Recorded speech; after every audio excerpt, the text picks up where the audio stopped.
अभी कुछ दिनों पहले मैंने एक वेब सीरीज देखी, a suitable boy.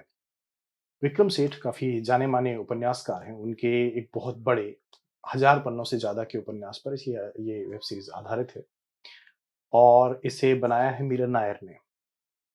Meera Nair एक अक्लेम्ड फिल्म मेकर है जिन्होंने सलाम बॉम्बे बनाई थी, रिलेक्टेंट फंडामेंटल्स बनाई थी और इस वेब सीरीज को लेकर अभी पिछले कुछ दिनों से एक राजनीतिक धार्मिक टाइप का बवाल मचा हुआ है। तो ये बवाल जो मचा है ये एक ऐसे सीन को लेकर है जहाँ पर एक मुस्लिम लड़का है और एक हिंदू लड़की है वेब सीरीज में, जो उनका एक किसिंग सीन है। और वो किसिंग सीन जो है वो एक मंदिर के प्रांगण में है और मंदिर के अंदर भी उसका एक हिस्सा फिल्माया गया है। उस सीरीज में जिस समय को दिखाया गया है, जो उसका काल है, वो काल है विभाजन के ठीक बाद का भारत। अर्थात वह भारत जहाँ पर उस समय गांधी, नेहरू, अंबेडकर, आचार्य विनोबा भावे, सरदार पटेल ऐसे लोगों के विचारों का सीधा-सीधा प्रभाव था। स्वदेशी आंदोलन जो था, उस समय चरम पर था। दंगों के ठीक बाद की भी ये स्थिति थी और दंगे जो हैं वो शांत हुए थे एक बहुत बड़े प्रयास के बाद, जिसमें गांधी जी का और बहुत सारे लोगों के बहुत सारे प्रयास थे, जिसके बाद वो दंगे आखिरकार शांत हुए थे। और उसके बाद जो एक नया भारत बना था, वो भारत भविष्य की ओर देख रहा था। नए विचारों की एक पृष्ठभूमि थी वहाँ पर, क्योंकि पुराने भारत से लेकर जो गुलाम भारत था उस समय तक, उसके बाद से नए भारत की आज़ादी, नए भारत की स्वतंत्रता और नए भारत के निर्माण के सपने लोगों के सामने थे। उस दौर में जब ये सारी चीज़ें आस-पास थीं, उस पूरे दौर में स्थापित करते हुए भी इस वेब सीरीज़ में सबसे कमाल की बात ये है कि इन सारे मुद्दों से इसका कोई ख़ास लेना-देना नहीं है। यहाँ तक कि पूरी वेब सीरीज़ इस चीज़ पर आधारित है कि एक लड़की है, जो हीरोइन कहिए उसको, तो एक जो हीरोइन है, उसका उसके लिए सही लड़का जो ढूँढने की एक जद्दोजहद जो है, उस पर ये कहानी आधारित है। इसमें 3 लड़के हैं, जिनमें से एक पहला वो मुस्लिम लड़का है, दूसरा एक कवि है, एक पोएट है और तीसरा एक व्यापारी है। सबसे कमाल की बात जो आपको देखने आती है कि यह कुछ एक कुलीन घरानों के आपसी संबंधों और उनके बीच घटती हुई घटनाओं पर ही ये पूरी की पूरी वेब सीरीज़ आधारित है। ये जो लड़की है, ये इंग्लिश लिटरेचर की एक विद्यार्थी है। ये लोग अक्सर शेक्सपियर, मिल्टन, वर्ड्सवर्थ वगैरह की बातें करते हैं, जो कि एक हद तक उचित है। हालाँकि हम जिन लोगों की बात कर रहे हैं, जिस जनरेशन की बात कर रहे हैं, ये वो जनरेशन है जो हमारे दादा-दादी की उम्र की थी। तो हमारे दादा-दादी की उम्र में बहुत ही कम ऐसे लोग होंगे, जो कॉलेज जाते थे इंग्लिश लिटरेचर में शेक्सपियर, मिल्टन, वर्ड्सवर्थ इस तरह पढ़ते थे कि वो पूरी तरह उन्हीं में ही खोए रहते हों।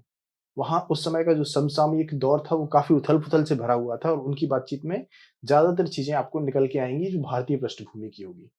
लेकिन ये जो चरित्र हैं, अगर वो सिर्फ़ शेक्सपियर का प्ले करते हैं, तो यहाँ तक बात सीमित होती तो कोई बात नहीं थी। अगर वो बातचीत में बार-बार शेक्सपियर, मिल्टन, वुड्सवर्थ को लाते हैं, तो भी कोई बात नहीं थी।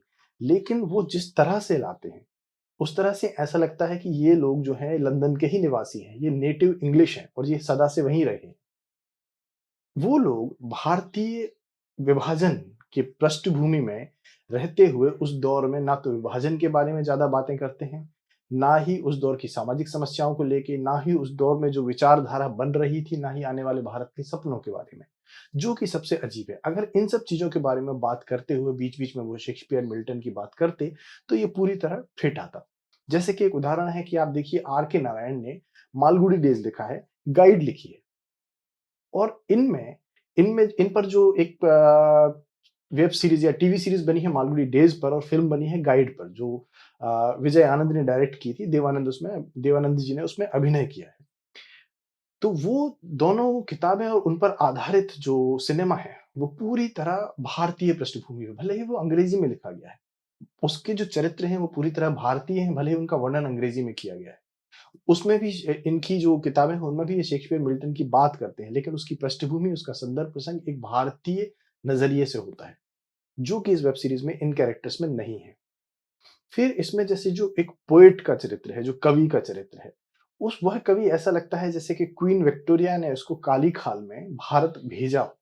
क्योंकि रवींद्रनाथ टैगोर जो थे, वो कवि थे और कई सारे लोग कवि हुए हैं जो यहाँ पर लिखते रहे हैं और जिनका जो लेखन है, जो कवित्व है, वो यहाँ की मिट्टी से जुड़ा हुआ रहा है। यहाँ पर जो कवि का कैरेक्टर है, जो चरित्र है, वो ऐसा लगता है जैसे कि ऑस्कर वाइल्ड को उठाकर ज़बरदस्ती भारतीय पृष्ठभूमि में डाल दिया गया। वो अक्सर पार्टियों में रहता है। लड़कियों को, स्त्रियों को इम्प्रेस करने वाला जो स्वैग होता है, उसमें उसमें उसकी ज़्यादा महारत लगती है। भले ही वो अपनी पोएटिक बातों का उपयोग करता है, बट उसकी स्टाइल और अदा यहाँ पे ज़्यादा महत्वपूर्ण हो जाती है, बजाए कि इस कथ्य के कि वो करता क्या है, लिखता क्या है, क्या उसके मुद्दे हैं। आपको उन चीज़ों पर ज़्यादा जोर देती हुई ये वेब सीरीज़ दिखेगी ही नहीं, या शायद उन चीज़ों का महत्व है ही नहीं यहाँ पर। उस कवि का जो चरित्र है वो सिर्फ इसलिए है कि वह उस लड़की की ज़िंदगी में उसको आना है और एक जगह वहाँ पर उसको भरना है। ठीक ऐसा ही उस लड़की की माँ का चरित्र है, जो कि एक स्टीरियोटिपिकल माँ का कैरेक्टर प्ले करती है। जैसे कि आप किसी कोई स्टैंड अप कॉमेडी देखेंगे या वगैरह-वगैरह इस तरह की कोई चीज़ देखेंगे, तो उसमें आपको जो माँ के बारे में जो मज़ाक उड़ाने वाले मिलते हैं, मज़ाक करने वाले, उड़ाने वाले नहीं, पर मज़ाक जिस तरह से किया जाता है उसमें, या हँसने के लिए जो आता है, हास्यास्पद तरह से चरित्र बनाते हैं कि इंडियन मॉम ऐसी होती हैं, वैसी होती हैं।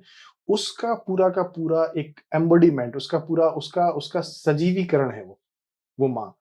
उसको पूरे टाइम सिर्फ़ शादी की बातें करना होती हैं, कपड़ों की बातें करना होती हैं, वो बहुत ही अस्थिर है और उसका पूरा दिमाग सिर्फ़ उन परंपरावादी, रूढ़िवादी विचारों में होता है, जिनके अलावा उसके पास खुद का कोई चरित्र ही नहीं है। ना तो वह उसका पास्ट क्या है, किस तरीके से उसकी ये विचारधारा डेवलप हुई है, कैसे वो बनी है जो वो है, इन सारी बातों पर कोई भी जोर नहीं है, कोई भी प्रकाश नहीं है इन सब चीज़ों पर। इसी तरह वो लड़की का जो चरित्र है, वो एक ट्रॉफ़ी की तरह है, जो सिर्फ़ इस चीज़ का इंतज़ार कर रही है कि कौन उसके लिए सबसे सूटेबल, सबसे उचित साबित होता है, और इसी दिशा में वह वेब सीरीज़ जाती है।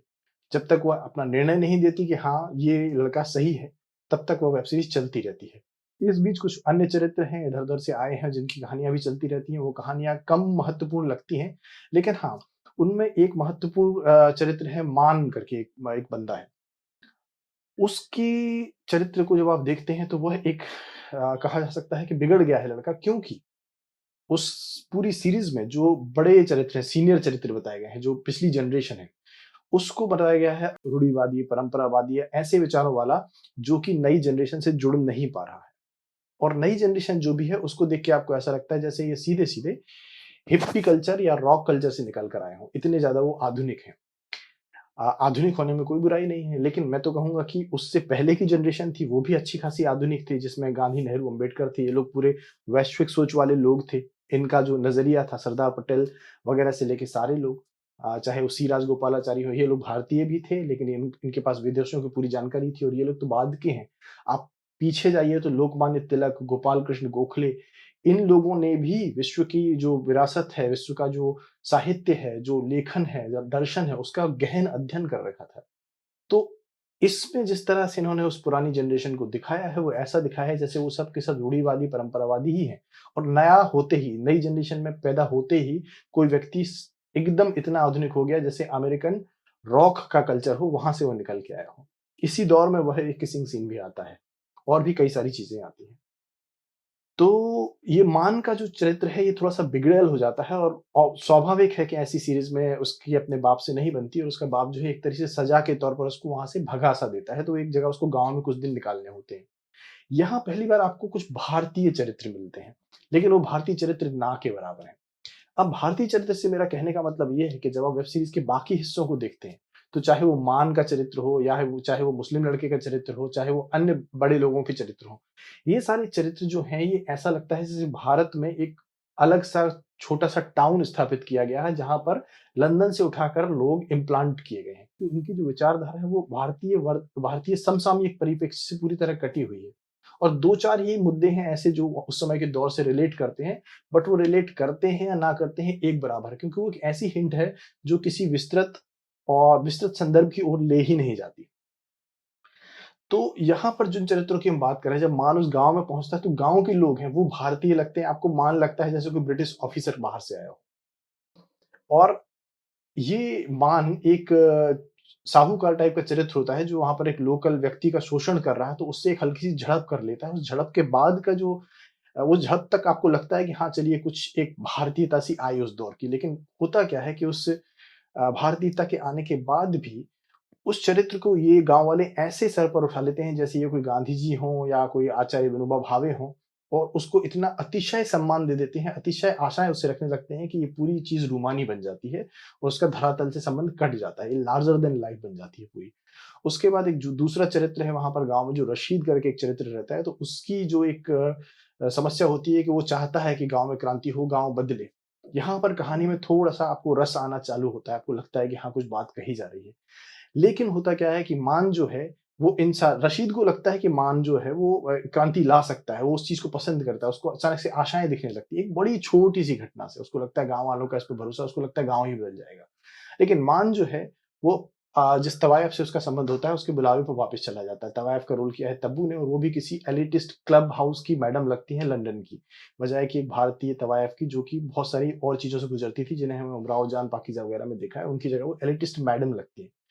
तो उसकी तरफ मान वापस चला जाता है और रशीद यहाँ पर अकेला रह जाता है। धीरे-धीरे उसको भरोसा होता है कि इस गाँव का कुछ हो नहीं पाएगा, वो कोशिश करता है, उसकी कोशिश नाकाम रहती है और अंततः, तुरंत नहीं, कहानी में उसका सीधा डेवलपमेंट नहीं है, अंततः अचानक एक हिस्सा ऐसा आता है जहाँ रशीद सुसाइड कर लेता है। ये एक त्रासदी है, लेकिन ये साहित्य की बड़ी-बड़ी त्रासदियों की तरह नहीं है। ये हैमलेट की बात नहीं कर रहा हूँ मैं, क्राइम एंड पनिशमेंट, अपराध और दंड की बात नहीं कर रहा हूँ।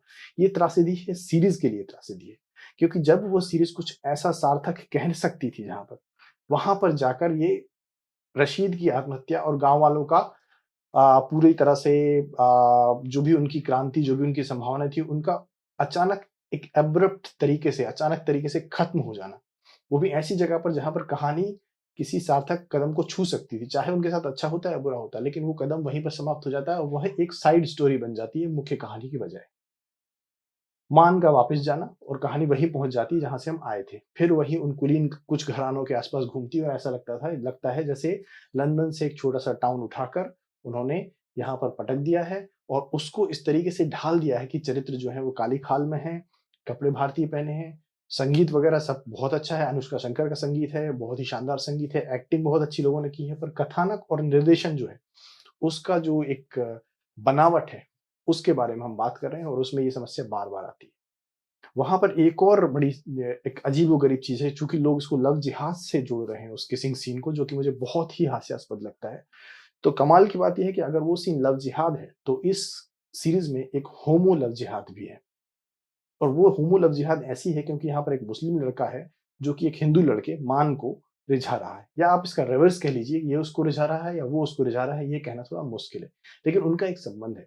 अब अगर आप उस मुस्लिम लड़के और हिंदू लड़की के किस को लव जिहाद कहते हैं, तो यहाँ पर इसे आपको होमो लव जिहाद कहना चाहिए। तो क्या इसे कोई होमो लव जिहाद कह रहा है? नहीं कह रहा है। क्योंकि ये जो कथानक है, ये जो बात है, ये जो टैग है, ये हमारी वर्तमान राजनीति और जो जो लोगों का इनसे फ़ायदा सध रहा है, उनके पक्ष में नहीं जाता। फिर आप अगर और ध्यान से देखें तो इस कहानी में, इस सीरीज़ में एक घर वापसी भी है। क्योंकि वो जो लड़की है, अंततः वो किससे शादी करती है? एक हिंदू व्यापारी से। तो कथानक तो ये कहता है कि वो लड़का जो था मुस्लिम, उससे उसका संबंध आगे बढ़ते-बढ़ते अचानक उसको एहसास हुआ कि ये मेरे लिए फिट नहीं है, सूटेबल नहीं है। और सूटेबल कौन है? एक हिंदू व्यापारी जो अच्छा कमाता है, जिसे उसकी माँ ने पसंद किया है और जो कुछ दिन इसके वक़्त गुज़ारता है और अंततः उसे पसंद आ जाता है, उससे वो शादी कर लेती है। तो क्या ये घर वापसी नहीं हुई? बिल्कुल हुई। ये हर हिसाब से घर वापसी की कहानी है। यहाँ तक कि उसके उस चरित्र की, मुस्लिम लड़के के चरित्र में कुछ ऐसी चीज़ें भी हैं, क्योंकि जब उनका ब्रेकअप होता है एक तरीके से, तो वहाँ पर ये बात आती है कि वो लड़का कहता है कि तुम मुझे नहीं जानती कि मैंने क्या-क्या सहा, या मेरे परिवार या मेरी संस्कृति वाली बात आ जाती है। तो वहाँ पर वो लड़की इसका अर्थ ये निकालती है कि हम दोनों के कल्चर में बहुत अंतर है, चीज़ों में बहुत अंतर है, और यहाँ से उनका ब्रेकअप शुरू होता है। तो यहाँ तो बिल्कुल घोर घर वापसी वाली बात है जो इस वेब सीरीज़ में है। तो इसलिए चूँकि बाहर के यूरोप में, अमेरिका में चर्च के आस-पास किस होते हैं, चर्च में ही किस होता है वेडिंग के टाइम में, तो उन्होंने जब वही की वही चीज़ भारत में डाली, तो चर्च की जगह पर आ गया मंदिर और किसिंग सीन रह गया ज्यों का त्यों, जिससे ये एक अजीब-सी बात, एक विचित्र चीज़ जो है, ये पैदा हुई। और मेरा कहना है, चाहे विरोध हो, चाहे समर्थन हो, चाहे कोई चीज़ अच्छी लगी हो, बुरी लगी हो, आपकी पहली ज़िम्मेदारी है उस चीज़ को समझना। उसके संदर्भ और प्रसंग को अगर आप समझते हैं, फिर आप चाहे विरोध करते हो या समर्थन करते हो या कोई भी बात उसके बारे में कहते हो, तब वह एक तरह से जायज़ बनती है। लेकिन राजनैतिक कठपुतली बनना, ये एक नाजायज़ बात है। ये लोकतांत्रिक व्यवस्था में रहते हुए आप एक कठपुतली बनकर अगर प्रयोग होते हैं, तो यह एक नाजायज़ बात है, क्योंकि आपको एक हथियार की तरह अपने ही देश के लोकतंत्र के विरुद्ध भी उपयोग किया जा सकता है। तो ये एक बात है जो मैं आपसे अनुरोध कर सकता हूँ, और इस बात का अनुरोध कर सकता हूँ कि मैंने एक नया चैनल अभी डाला है, ये मेरा दूसरा वीडियो है और मैं धीरे-धीरे इसको बढ़ाने की ओर बढ़ रहा हूँ, जिसमें तरह-तरह की चीज़ों पे बात करूँगा, चाहे वो समसामयिकी हो, दर्शन हो और इस तरह से फ़िल्में, वेब सीरीज़ हों, कोई इस तरह और राजनैतिक मुद्दे हों, इन सब चीज़ों पे। तो मेरे मेरे आपसे अनुरोध है कि आप इसे लाइक, सब्सक्राइब करें और बेल आइकन पे क्लिक करेंगे तो आपको नोटिफ़िकेशन पहुँचेंगे, जब भी मैं कोई वीडियो अपलोड करूँगा। तो उन्हें आप देखेंगे तो आपको भी अच्छा लगेगा। आप मुझे कमेंट्स में मैसेज भी कर सकते हैं अगर आपको लगता है कि कोई विषय विशेष मुझे चुनना चाहिए और उस पर बात करना चाहिए था। और कमेंट्स में मेरी कोशिश रहेगी कि आपसे मैं इंटरेक्शन करता रहूँ। तो इस तरह हमारा कारवां आगे बढ़ता रहे और आपको भी मज़ा आता रहे। तो इसी आशा और उद्देश्य के साथ फिलहाल के लिए नमस्ते और मिलते हैं फिर अगले वीडियो के साथ। धन्यवाद। Thanks for watching.